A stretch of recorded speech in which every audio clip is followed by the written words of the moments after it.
Бүгін Білуімше фәни құс от боп жанса да, күлінен қайта жаралады. Сені бар жамандықтан қорғау менің парызым. Ал сенің парызың әулетіңді жерге қаратпау. ел басына күн туғанда. Уақалайы ел іргесін тағыда жау шапты. Ал олардың қолбасшысы Бөрі хан. Бөрі хан мыстан әйелмен күш біріктірген. Тәңір берген 2 қызым бар. Соғысқа мен барам. Салған тыйымға қарамастан. Уақ елім, қасиетті фәни құс, қызым Моланды қолдай көріңдер.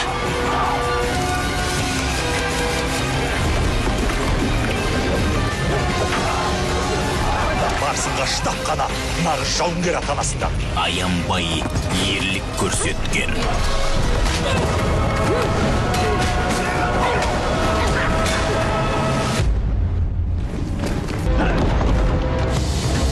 Мыңбасы! Императорды қорға! Мулан ұлттық арнада.